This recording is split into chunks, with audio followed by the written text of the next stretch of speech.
السلام علیکم ورحمۃ اللہ وبرکاتہ۔ برکات میں ابھی تک ہم نے نظر کی تعریف اس سے پہلے درس میں پڑھی تھی، اور اسی طرح اس سے پہلے ہم نے علم کی دوسری تقسیم کی تھی۔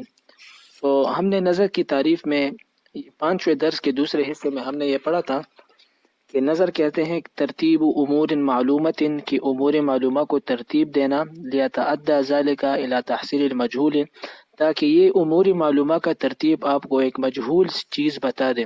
تو یہ نظر کی تعریف ہم نے پڑھی تھی۔ اب آج کے درس میں ہم ایک بات تو یہ کریں گے کہ منطق کا احتیاط ثابت کریں گے، یعنی منطق کی طرف ہم کیوں محتاج ہیں اور منطق علم کیوں ضروری ہے۔ ایک تو ہم یہ چیز ثابت کریں گے، دوسرا چیز جو ہم اس درس میں پڑھیں گے وہ علم منطق کا وجہ تسمیہ ہے، یعنی علم منطق کے 3 مشہور نام ہیں، علم المنطق، علم المیزان، علم الآلی، اور ان کے وجہ تسمیہ کیا ہے، ان کو کیوں کہتے ہیں۔ اور تیسری بات جو ہم اس درس میں کریں گے وہ معلمین ثلاثہ علم منطق، یعنی علم منطق کا معلم اول کیا ہے، معلم ثانی کیا ہے، اور معلم الثالث کون ہے۔ تو یہ 3 چیزوں پر ہم بات کریں گے اس درس میں۔ اگر آپ لوگوں نے پہلے دروس نہیں سنے تو وہ سن لے تاکہ آئندہ دروس اور یہ درس آپ کو سمجھ میں آ سکے، ورنہ پھر مشکل ہے۔ پہلی بات، منطق کی طرف ہم محتاج کیوں ہیں؟ تو ہم نے پہلے درس میں یہ پڑھا تھا کہ نظر کی تعریف یہ ہے ترتیب امور معلومات لیتعدی ذالک الی تحصیل المجہول، کہ امور معلومہ کا ترتیب تاکہ یہ آپ کو مجہول چیز کی طرف مجہول چیز آپ کو فائدہ دے، مجہول چیز آپ کو حاصل ہو جائے۔ تو یہ امور معلومہ کو ترتیب دینے سے بات یہ ہے کہ امور معلومہ کو ترتیب دینے سے آپ کو ہمیشہ صحیح اور درست بات حاصل نہیں ہوتی۔ یعنی بالفاظ دیگر اگر میں یہ کہوں کہ ہر نظر، یعنی ہر وہ ترتیب جو امور معلومہ کو آپ دیتے ہیں وہ ضروری نہیں ہے کہ آپ کو حق اور صحیح بات بتا دے، بلکہ یہ بھی ہو سکتا ہے کہ آپ ایک امور معلومہ کو ترتیب دے دے اور وہ آپ کو غلط بات بتا دے، باطل بات بتا دے۔ سو اس کا مطلب یہ ہے کہ ہر نظر صحیح بھی نہیں ہوتا اور ہر نظر غلط بھی نہیں ہوتا۔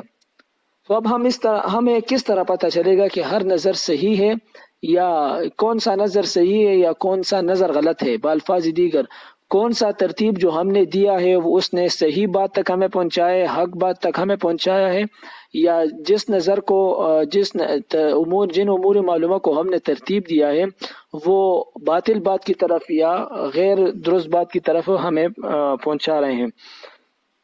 تو اس کا جاننے کے لیے، یعنی مثال کہ ہر نظر صحیح بھی نہیں ہے، ہر نظر غلط بھی نہیں ہے، اب ہمیں کس طرح پتہ چلے گا کہ یہ نظر صحیح ہے، یہ نظر غلط ہے؟ تو ہمیں ایک قانون کی ضرورت پڑ گئی، یعنی ہمیں یہ پتہ چل گیا کہ نظر صحیح نہیں ہے تو فطرت انسان کی فطرت بھی ہمیشہ آپ کو صحیح بات کی طرف نہیں بلاتی، اس طرح ہمیشہ آپ کو غلط بات کی طرف نہیں بلاتی۔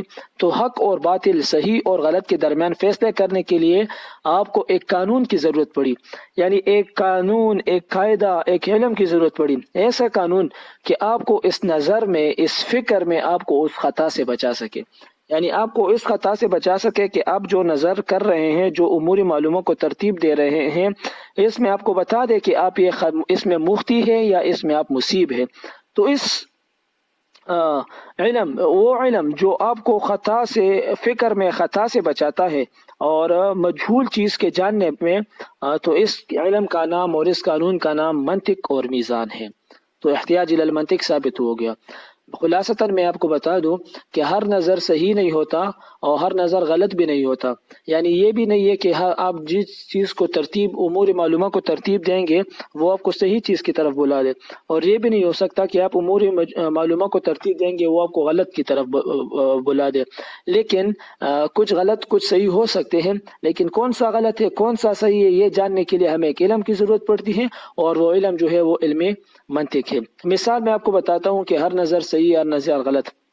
مثلا آپ کو ایک چیز معلوم ہے کہ العالم حادث، کہ عالم حادث ہے۔ آپ کو ایک چیز معلوم ہے کہ العالم متغیر، عالم متغیر ہے، یعنی اس میں تغیر واقع ہو سکتی ہے، آپ کو ایک یہ امر معلوم ہے۔ آپ کو دوسرا یہ معلوم ہے وَكُلُّ مُتَغَيِّرٍ حَادِثٌ، ہر متغیر چیز، ہر وہ چیز جو آپ کے اس میں تغیر آنے والی ہے وہ حادث ہے۔ تو آپ کو یہ دو چیزیں معلوم ہو گئی، العالم حادث وکل متغیر حادث۔ تو اس سے آپ کو یہ امور معلومہ کو آپ نے ترتیب دیا، تو اس سے یہ نتیجہ نکلا کہ العالم حادث۔ تو یہ امور معلومہ کو آپ نے ترتیب دی ہے، اس نظر نے آپ کو صحیح نتیجہ بتایا ہے کہ العالم حادث، تو یہ تو بالکل ٹھیک ہے۔ اس طرح آپ کو ایک نظر یہ بتاتا ہے، ایک آپ کو یہ بھی معلوم ہے کہ العالم مستغن عن المؤثر، کہ عالم، آپ کو ایک نظر بتاتا ہوں کہ العالم مستغن عن المؤثر، یعنی عالم جو ہے وہ مؤثر سے، اثر کرنے والے سے وہ مستغنی، بے پرواہ ہے۔ تو آپ کو یہ معلوم ہے۔ اس طرح آپ کو یہ بھی معلوم ہے کل ما ھذا شانہ فهو قدیم، ہر وہ چیز جو اس طرح ہو، یعنی وہ مؤثر سے مستغنی ہو، بے پرواہ ہو، تو وہ قدیم ہے۔ تو ان دو چیزوں کو آپ نے ترتیب دیا، تو اس نے یہ نتیجہ نکالا کہ العالم قدیم، عالم قدیم ہے۔ اب بھی دیکھ لے، ایک نظر آپ کو بتا رہا ہے کہ عالم حادث ہے، ایک نظر آپ کو بتا رہا ہے کہ عالم قدیم ہے۔ اب اس میں کون سا صحیح ہے، کون سا غلط ہے؟ یہ دونوں نظر بالکل درست ہے، لیکن کون سا صحیح کون سا غلط ہے یہ ہمیں منطق، یعنی ایک علم بتائے گا جو ہمیں بتا سکے کہ اس میں خطا واقع ہوئی ہے یا اس میں خطا واقع نہیں ہوئی۔ تو اس علم کا نام علم منطق ہے۔ آپ لوگ کتاب کی عبارت کی طرف دیکھ لیں، فصل ایاک وان تظن ان کل ترتیب یکون صوابا موصلا الی علم صحیح، اپنے آپ کو اس خیال سے دور رکھ کہ ہر ترتیب درست اور علم صحیح تک پہنچانے والی ہوتی ہے۔ کیف، یہ کیسے ہو سکتا ہے؟ ولو کان الامر کذالک، حالانکہ اگر معاملہ اس طرح ہوتا، ما وقع الاختلاف والتناقض بین ارباب النظر، تو ارباب نظر میں اختلاف اور تناقض واقع نہ ہوتا، مع انہ قد وقع، باوجود یہ کہ اختلاف واقع ہوا۔ فمن قائل یقول، کیونکہ کوئی کہہ رہا ہے العالم حادث، عالم حادث ہے، ویستدل بقولہ العالم متغیر وکل متغیر حادث، اور دلیل بیان کرتا ہے کہ عالم متغیر ہے اور متغیر حادث ہے، فالعالم حادث، پس عالم حادث ہے۔ ومن زاعم یزعم، اور کوئی گمان کرتا ہے ان العالم قدیم غیر مسبوق بالعدم، کہ عالم قدیم ہے، آدم کے بعد موجود نہیں ہوا۔ ویبرہن علیہ بقولہ العالم مستغن عن المؤثر، اور اس پر دلیل پیش کرتا ہے کہ عالم مؤثر سے بے پرواہ ہے۔ وکل ما ھذا شأنہ فہو قدیم، اور ہر وہ چیز جو ایسی ہو وہ قدیم ہوتی ہے۔ پس اس سے یہ نتیجہ نکلے کہ عالم قدیم ہے۔ ولا اظنک شاکا، اور میرا خیال نہیں کہ تو اس میں شک کرے گا، فی ان احد الفکرین صحیح حق والآخر فاسد غلط، کہ ان دونوں فکروں میں سے ایک صحیح حق ہے اور دوسری فاسد غلط ہے۔ وَإِذَا كَانَ قَدْ وَقَعَ الْغَلَطُ فِي فِكْرِ الْعُقَلَاءِ، اور جب عقلاء کی فکر میں غلطی واقع ہو چکی ہے، فعلم، تو معلوم ہوا، من ذلك ان الفطرة الانسانیة غیر کافیة في تمیز الخطاء من الصواب وامتیاز القشر عن اللباب، تو اس سے یہ معلوم ہوا کہ فطرت انسانی خطا کو درستگی سے الگ کرنے اور چلکے کو مغز سے جدا کرنے میں کافی نہیں، بلکہ فجاءت الحاجة في ذلك إلى قانون عاصم عن الخطأ في الفكر يبين فيه طرق اكتساب المجهولات عن المعلومات، وهذا القانون هو المنطق والميزان۔ تو معلوم ہوا کہ بلکہ اس کے لیے ایک قانون کی ضرورت ہے جو فکر میں خطا سے بچانے والا ہو۔ اس قانون میں مجہولات کو معلومات سے حاصل کرنے کے طریقے بیان کیا جائے، اور یہ قانون منطق اور میزان ہے۔ احتیاج للمنطق کا یعنی نظر کی غلط اور صحیح ہونے کے ضمن میں ہم نے منطق کی طرف احتیاج ثابت کر لیا۔ اب منطق کے تین نام ہیں، علم المنطق، علم المیزان، علم الآلی۔ تو علم منطق کو منطق کیوں کہتے ہیں، علم منطق کو علم میزان کیوں کہتے ہیں، اور اس طرح علم الآلی سے کیوں کہتے ہیں؟ تو علم منطق کو منطق تو اس لیے کہتے ہیں کہ منطق مصدر میمی یا اسم ظرف کا صیغہ، یا تو یہ مصدر میمی ہے یا یہ اسم ظرف ہے۔ اگر یہ مصدر میمی ہو تو معنی ہوگا بولنا، اور یہ بھی چونکہ نطق ظاہری اور نطق باطنی دونوں کے لیے میں قوت کا سبب ہے۔ ظاہری نطق یعنی جو شخص علم منطق کو جانتا ہو وہ ایسے موضوعات پر بات کر سکتا ہے جو علم منطق سے جاہل آدمی اس پہ بات نہیں کر سکتا۔ اور اسی طرح نطق باطنی یعنی جس شخص کو منطق حاصل ہو، علم منطق حاصل ہو، تو وہ اشیاء کے حقائق، جنس، فصل، نوع، عرض عام، عرض خاص، لوازم سب کچھ جانتا ہے، تو اس کے لیے نطق باطنی میں بھی قوت حاصل ہوتی ہے۔ اور اگر یہ اسم ظرف کا صیغہ ہو تو معنی ہوگا بولنے کی جگہ، اسم ظرف مکان ہوگا تو معنی ہوگا بولنے کی جگہ، اور بولنے کی جگہ زبان ہے، تو چونکہ جو علم منطق پڑھا ہوا ہو وہ زبان سے زیادہ بولتا ہے، یعنی اس میں قوت ہوتی ہے، اس لیے سے اس کو منطق کہتے ہیں۔ اور علم المیزان اسے کیوں کہتے ہیں؟ میزان کا معنی ہے ترازو، میزان کا معنی ہے ترازو، اور جس طرح ترازو کے ذریعے اور چیزوں کو ترازو میں ناپا جاتا ہے، اس طرح اس کے ذریعے بھی افکار کو تولا جاتا ہے، تو یہ بھی ترازو ہوا۔ اور منطق کا تیسرا نام علم العالی، علم العالی یعنی یہ علوم غیر مقصودہ میں سے ہے۔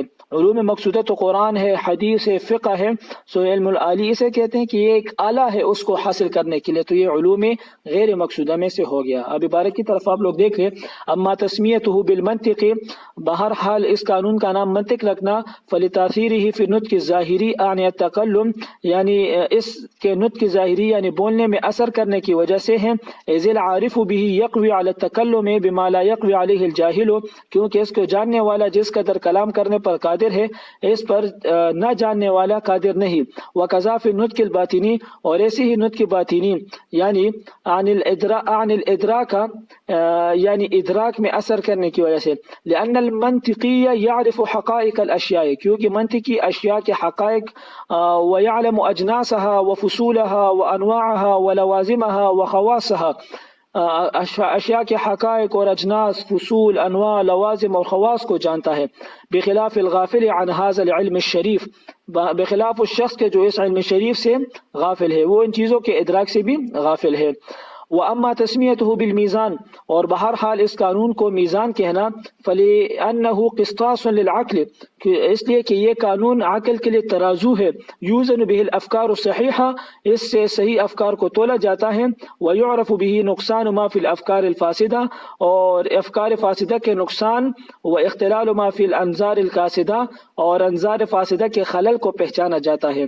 ومن ثم يقال له العلم العالی، اور اسی وجہ سے اس قانون کو علم عالی بھی کہتے ہیں، لکونها آلة لجمیع العلوم، کیونکہ یہ تمام علوم کے لیے آلہ ہے، لا سیما للعلوم الحکمیہ، خصوصاً علوم حکمیہ کے لیے۔ تو یہ منطق کے تین نام اور منطق کا اس میں وجہ تسمیہ۔ اب آگے اگلے فائدے میں مصنف منطق کے تین معلمین بیان کرتے ہیں کہ منطق کا پہلا معلم ارسطاطالیس ہے، دوسرا معلم اس کا فارابی ہے، اور تیسرا معلم اس کا ابو علی ابن سینا ہے۔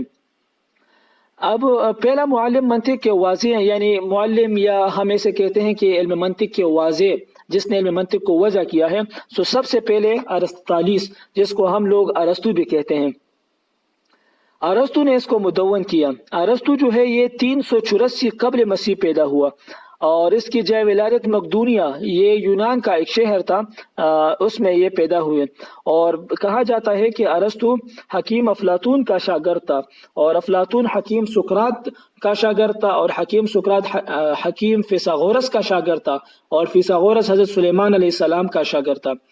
ارسطو نے 18 سال کی عمر میں اس وقت کے تمام مروجہ علوم و فنون حاصل کر کے اپنے استاد افلاطون کے مدرسہ میں تدریس شروع کر دی۔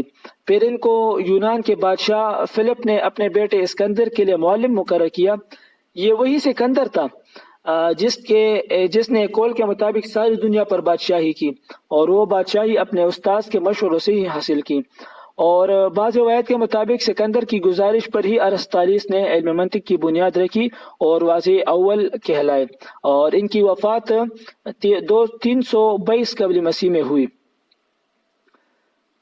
اس طرح علم منطق کا معلم ثانی وہ فارابی ہے۔ فارابی کا پورا نام محمد ابن طرخان فارابی تھا۔ ارسطو نے جب اسلام کو وضع کیا تو یہ علم صرف یونان میں رہا۔ بنو عباس کے دور خلافت میں خلیفہ ہارون رشید نے ان کتب کو یونان سے منگوایا، اور محمد ابن اسحاق کو یونانی زبان سے عربی میں ترجمہ کرنے کا حکم دیا، تو مگر وہ محمد ابن اسحاق نے ان کا ترجمہ تسلی بخش نہ کیا، تو یہ کتاب محمد ابن طرخان فارابی کو دی، جنہوں نے ان کتب کا ترجمہ کیا اور مزید کچھ اضافے بھی کیے، اس لیے اس کو منطق کا معلم ثالث کہا جاتا ہے۔ اور یہ محمد ابن طرخان فارابی 260 یا 261 ہجری میں پیدا ہوئے اور 339 میں فوت ہوئے، اور تنہائی پسندی ہونے کی وجہ سے اکثر یہ دریا کے کنارے رہتے تھے، اور اس کتاب کی عبارت سے پتہ چلتا ہے کہ ان کی کتابیں ان کے وفات کے بعد ضائع کر دی گئی تھی، تو اس کا مطلب یہ ہے کہ کسی نے ضائع کیا تھا۔ سو بعض قول کے مطابق اس کا الزام شیخ محمد بو علی سینا کے پر وہ مورد الزام ٹھہرے، پھر لوگوں نے ان سے کہا، وہ ایک اپنے علاقے سے چلے گئے تاکہ بادشاہ کے غضب سے بچ سکے، پھر بادشاہ نے ان کو ہی کہا کہ آپ نے ضائع کی ہیں تو آپ دوبارہ ان کی وضع کریں گے، تو پھر انہوں نے دوبارہ وہ کتب لکھ لیے۔ تو ابو علی ابن سینا نے سلم کو اثر نو پر مرتب کیا اور اس کو قواعد و ضوابط میں اس کے بنائے، تو معلم ثالث کہلاتا ہے، اور ان کا نام حسین ابن عبداللہ ابن سینا تھا، اور یہ ابن سینا یعنی اپنے دادا کے نام سے یہ مشہور ہو گئے ہیں، اور کنیت آپ کی ابو علی تھی۔ آپ 373 ہجری میں پیدا ہوئے، 12 سال کی عمر میں آپ نے قرآن مجید حفظ کیا اور تمام علوم و فنون میں مہارت حاصل کی، بہت سے کتب آپ نے لکھے، اور آپ کو تصوف سے بھی کافی شغف تھا۔ درپیش عادت اور دو رکعت نماز پڑھنا اس چیز کے حد اوسط مجھے معلوم ہوتی، اور آپ کی وفات 427 ہجری میں ہوئی۔ تو یہ 3 منطق کے 3 معلمین تھے، جس کا مختصر سا تعارف میں نے آپ لوگوں کے سامنے کیا۔